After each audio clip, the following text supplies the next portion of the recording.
Okay, so this is video number 8 of the boxMan tutorial, and this is also rigging, let's see, I think it's part 4. Yep, rigging part 4. And so now we're going to put IKs in the in our boxMan, and first of all, let's let's do the leg. All right, so you want to go to IK handle tool and option box. Make sure that you are on IK RP solver, rotate plane solver, and I'm not going to go into the difference between SC and RP because I think I explained that in the first rigging tutorial, for the first part of the rigging section. So I'm going to click on my left hips and on the left ankle, and I'm going to see if that works properly. It does. See, I mean, it's basically like he's walking. Pretty. I mean, IK systems are pretty easy to set up. I mean, like everything in Maya, you can. It could be very easy at first, but you have so much possibility to make it so much more complicated. The main thing that we want is this white. When you have the IK selected, this white arrow facing towards the front of the knee.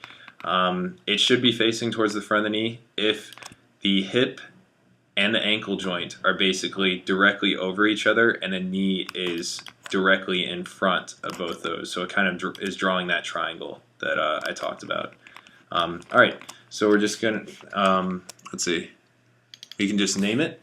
I'm just going to name it left leg IK. I'm also going to group it, Control G, and this is going to be IK group. And I'm going to middle mouse drag it under boxMan complete. I'm also going to create a new layer with that selected and name it IK layer. Alright. Cool. So that is pretty much the leg IK basic setup. The arm is basically the same thing. Click on the shoulder, click on the wrist, and see we've got that pointed back because our elbow is directly pointed back, and our elbow works like it should. Now I'm going to, you can animate fairly well with this. The thing that I'm just going to talk about real quick is pole vectors.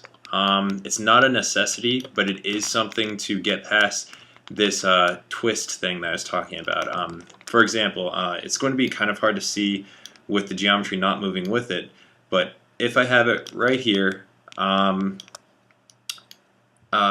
see, if I have the arm right here and I want to make it so that he's walking, basically like this, or running, this is fine, but what if, actually the legs will probably be a better example, because you can actually see the feet.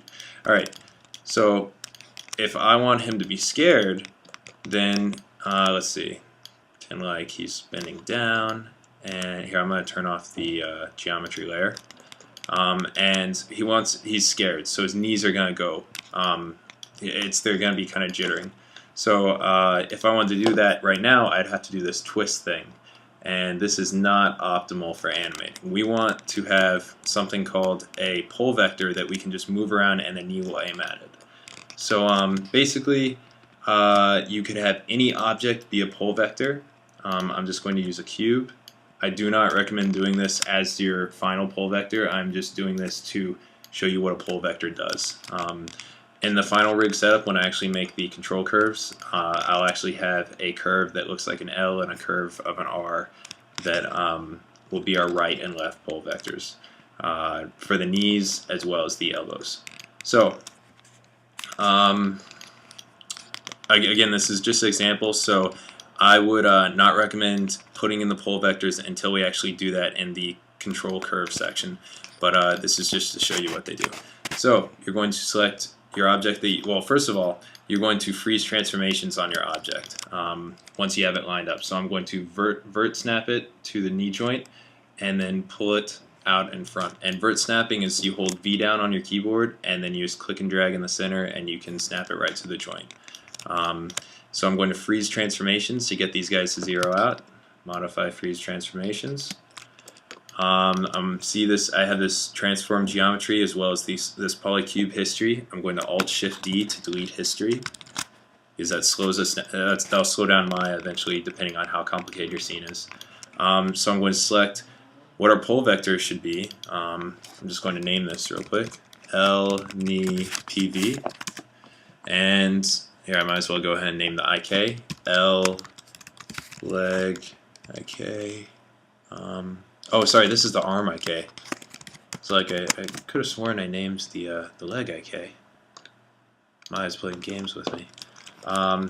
Anyway, so going to select the. Oh, by the way, when you select the pole vector, you're going to see stuff that's basically not zeroed out. It is okay that, or sorry, not the pole vector, but the IK. When you select IK, stuff will not be zeroed out. It is okay that's not zeroed out. Do not try and freeze transformations on it.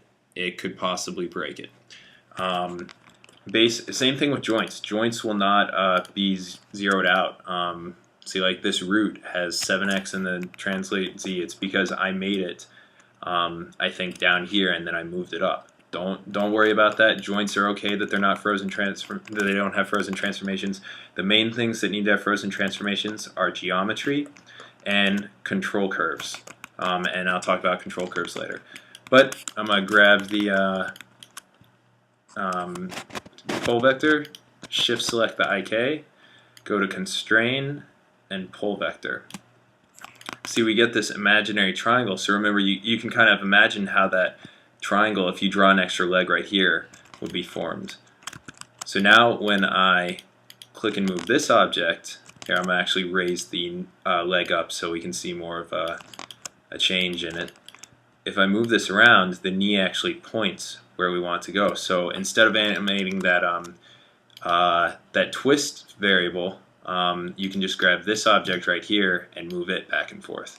And the reason why you do this is because when you animate, you don't want to touch joints, you don't want to touch IKs, because if you try and do undo, it might not always go back to basically where it was. Your model could, like, I mean, reasonably, it could basically explode at any time. Maya is a very unstable program, especially working in complicated scenes.